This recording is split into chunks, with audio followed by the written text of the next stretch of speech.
Students, welcome to my channel. तो आज फिर से हम स्टार्ट करते हैं अपनी इंडियन इकोनॉमी का एक नया chapter, human capital formation in India. तो चलते हैं इस चैप्टर की साइड और बताते हैं आपको कि ह्यूमन कैपिटल किस तरीके से बन जाती है।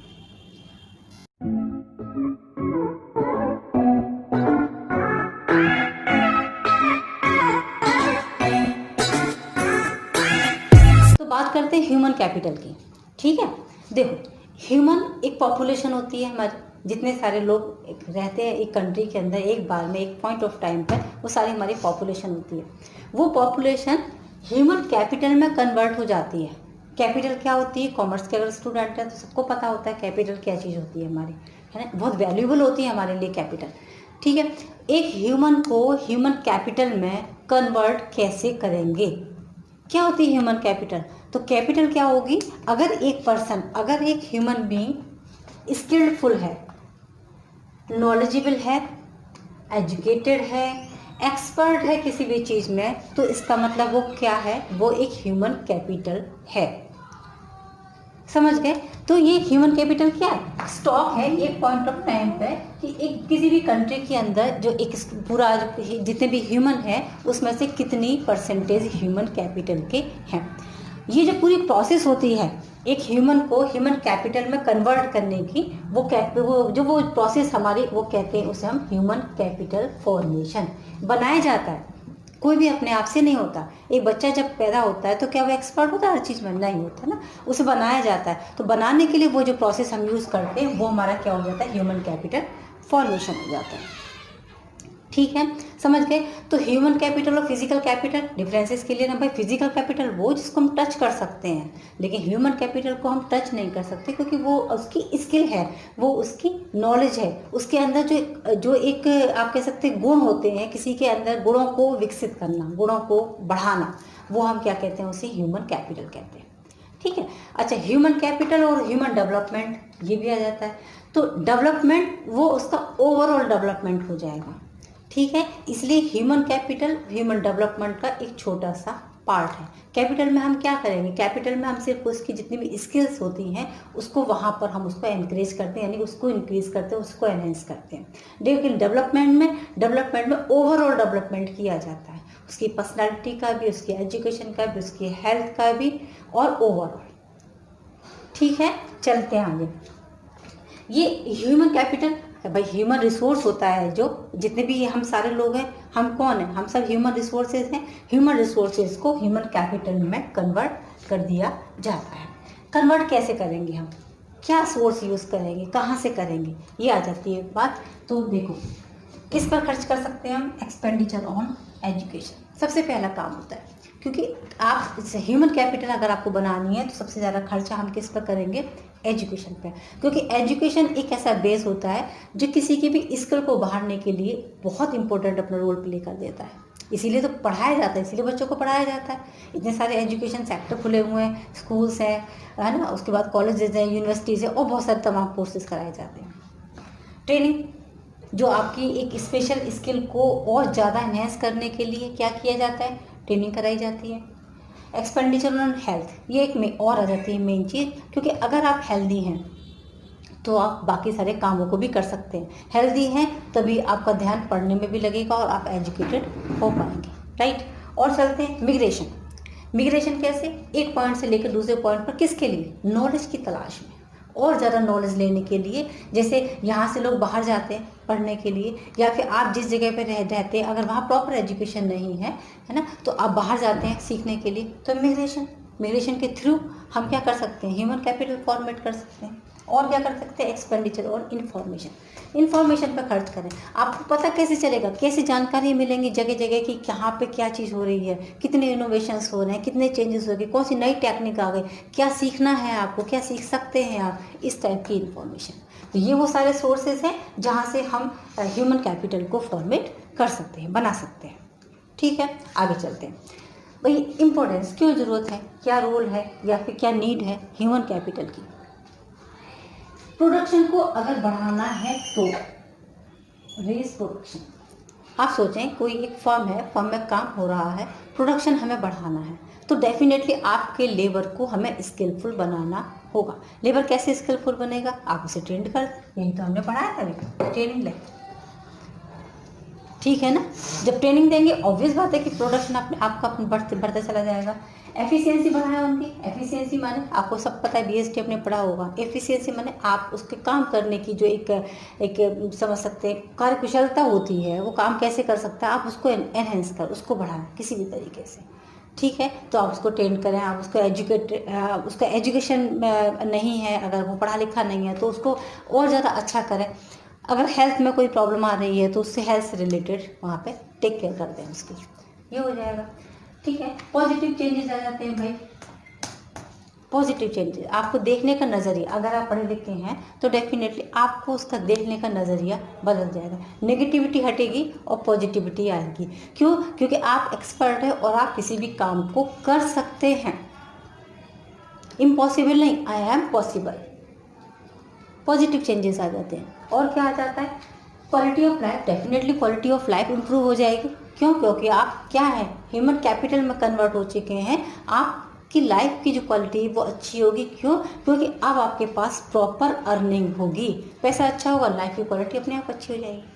आप सीख सकते हैं, आप कर सकते हैं। रेज सोशल जस्टिस, ये बहुत अच्छी एक चीज़ है। सोशल जस्टिस रेज होता है यहाँ पर, क्यों होता है? लोग अब यहाँ पर क्या हो गया, एक्सपर्ट हो गए, काम कर सकते हैं, सब लोग काम करेंगे, पॉवर्टी रिड्यूस होगी ना, पैसा कमा रहे हैं आप, सबके पास पैसा हो रहा है, पॉवर्टी रिड्यूस होगी, सोशल जस्टिस हो जाएगा, सब लोग इक्वल इक्वल आना स्टार्ट हो जाएंगे, कोई नीचे नहीं और कोई ऊपर नहीं। इनोवेटिव स्किल्स, ये एक बहुत बड़ी चीज़ है। नए आपने देखा होगा साइंटिस्ट ना कुछ नया नया इन्वेंशंस करते रहते हैं। तो साइंटिस्ट इन्वेंशन कैसे कर लेते हैं? क्यों? क्योंकि वो एक्सपर्ट होते हैं, ट्रेंड होते हैं, एजुकेटेड होते हैं, उनमें कुछ ना कुछ नया करने की चाह होती है। तो इनोवेटिव स्किल्स किससे डेवलप होती हैं? जब हम ह्यूमन कैपिटल होते हैं तब।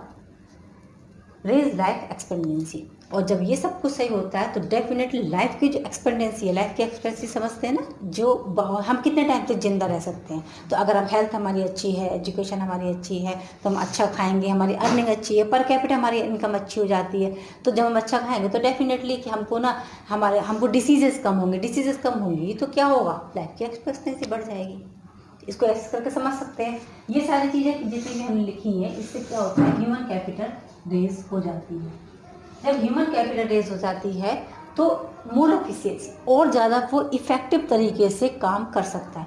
जब ज़्यादा इफ़ेक्टिव तरीके से काम करेगा तो ऑब्वियस बात है, बीएसटी आपने भी पढ़ी होगी, प्रोडक्शन ज़्यादा होगा। अगर आप समझे आपके सारे जितने भी लेबर हैं जो आपके यहाँ काम कर रहे हैं वो सब एक्सपर्ट हो जाएं, सब ट्रेंड हो जाए किसी भी मशीनरी को ऑपरेट करने के लिए या किसी भी बड़ी प्रॉब्लम से निपटने के लिए, वो खुद ही अपना काम कर लें, प्रोडक्शन बढ़ जाएगा नहीं बढ़ जाएगा आपका, ठीक है। अब जब ज़्यादा प्रोडक्शन होगा तो डेफिनेटली इकोनॉमिक ग्रोथ भी ऑल ओवर बढ़ती जाएगी। इकोनॉमिक ग्रोथ बढ़ेगी तो पर कैपिटा हमारी इनकम बढ़ जाएगी, और जब पर कैपिटा इनकम बढ़ेगी तो more investment in education and health. जब हमारी इनकम अच्छी है तो हम हेल्थ केयर पर भी ज़्यादा खर्चा करेंगे और एजुकेशन पर भी ज़्यादा खर्च करेंगे, और इससे क्या होगा, हमारी ह्यूमन कैपिटल बढ़ जाएगी। बन गया पूरा एक सर्कल। इसको आप ऐसे करके समझ सकते हैं बहुत अच्छे से, ठीक है। अब आगे चलते हैं। Human capital formation in India. India में ह्यूमन कैपिटल फॉर्मेशन आया 7th ईयर, जब 7 5-year प्लान्स आए तब उसमें इस पर बहुत ज़्यादा फोकस किया गया, ह्यूमन कैपिटल फॉर्मेशन। तो एजुकेशन में सबसे ज़्यादा यहाँ पर, और health care, medical health care के लिए काम किया गया। एजुकेशन में जैसे एनसीईआरटी हो गया, सीबीएसई हो गया, इस टाइप के बहुत सारे जितने भी सेक्टर्स थे वहाँ पर ये लेकर के आए। सर्व शिक्षा अभियान जैसे अब निकाला गया, या फिर जो भी बच्चे हैं उनको पढ़ाने का अभियान, जैसे अभी भी मोदी सरकार ने कहा है कि 2030 तक होते होते 100% लिटरेसी होनी चाहिए इंडिया में, ऐसा वो लोग काम कर रहे हैं, है ना। और मतलब इतने सारे, जैसे मिड डे मील का कर दिया गया कि गरीबों के बच्चों को भेजो तो उन्हें खाना भी वहीं मिलेगा, और जो बुक्स वगैरह है, बैग्स है, वो भी वहीं से मिलेंगे उनको, यूनिफॉर्म भी वहीं से दी जाएगी। तो ये इतना ज़्यादा फोर्स क्यों कर रहे हैं एजुकेशन के लिए? इसीलिए कर रहे हैं क्योंकि अगर ह्यूमन कैपिटल हमको फॉर्मेट करनी है, बनानी है, तो सबसे पहला काम एजुकेशन को अच्छा करना होगा। अगर एजुकेटेड हैं आपके सारे लोग तो डेफिनेटली अपने आप से अच्छा ह्यूमन कैपिटल बनती चली जाएगी। इसके लिए डच बैंक और वर्ल्ड बैंक ने भी इंडिया के लिए वो निकाले थे अपने आर्टिकल्स में। उन्होंने कहा था कि हाँ, इंडिया में ये सारे काम हो रहे हैं। तो इससे प्रूव हो जाता है कि इंडिया में ह्यूमन कैपिटल फॉर्मेशन काफ़ी तेज़ी के साथ इसके लिए काम किया जा रहा है। लेकिन इससे रिलेटेड कुछ प्रॉब्लम्स भी आ जाती हैं, ऐसा नहीं है। राइजिंग पॉपुलेशन सबसे बड़ी प्रॉब्लम है अपने यहाँ, कि पॉपुलेशन बढ़ती जा रही है, तो फिर दिक्कत आ जाती है ना। किसी भी एक चीज़ को काम करने की एक लिमिट होती है, उसके बियॉन्ड हम कैसे कर सकते हैं। लॉन्ग टर्म प्रोसेस है ये कोई छोटी मोटी चीज़ नहीं। जैसे अभी इस टाइम पर अगर मोदी सरकार ने कहा है तो 2030 तक का लिए वो प्लान लेकर के चलें आफ्टर 10 ईयर्स, क्योंकि पता है ये काम इतना जल्दी नहीं हो सकता है ना, उसमें टाइम लगेगा। और आ जाते हैं तो high regional and gender variations है ना। रीजनल और जेंडर वेरिएशन बहुत है यहाँ पर। जेंडर वेरिएशन भी है भाई, बॉयज़ और गर्ल्स का हो जाता है। रीजनल भी अलग अलग है, कोई रीजन जो है वो काफ़ी डेवलप है और किसी रीजन वाइज तो बहुत ही ज़्यादा बैकवर्ड है, वहाँ दिक्कत आ जाती है। ब्रेन ड्रेन है अपने यहाँ। ब्रेन ड्रेन कैसे, लोग पढ़ते हैं और फिर बाहर जाकर के जॉब करते हैं। उनको लगता है कि इंडिया में अपॉर्चुनिटी कम है, और ये सबसे बड़ा ड्रॉबैक है इंडिया के लिए।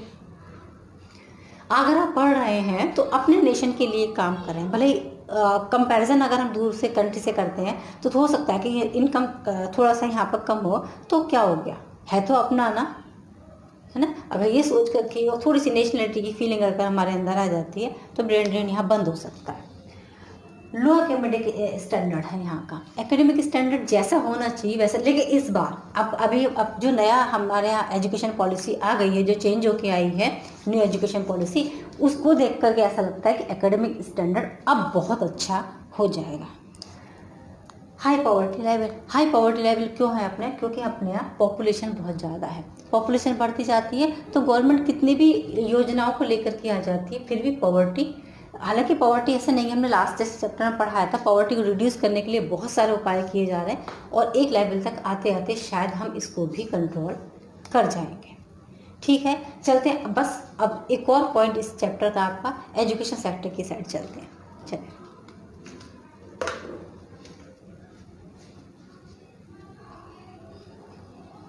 स्टार्ट करते हैं एजुकेशन सेक्टर इन इंडिया।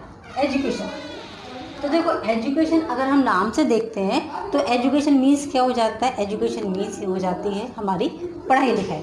ठीक है, तो एजुकेशन और लिटरेसी दोनों ये जो टर्म होते हैं दोनों बहुत कुछ एक दूसरे से सिमिलर है, लेकिन लिटरेसी मीन्स होता है सिर्फ वो पर्सन जो पढ़ लिख सकता है, इसका मतलब उसको अल्फ़ाबेटिकल नॉलेज होगी।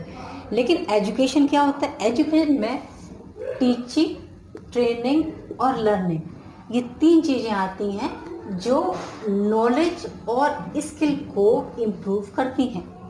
और ये सारे काम हम कहाँ करते हैं, ये सारे काम हम करते हैं स्कूल, कॉलेजेस या फिर यूनिवर्सिटीज़ या फिर हायर, और उसके आगे अगर हम पढ़ते हैं तो वहाँ पर।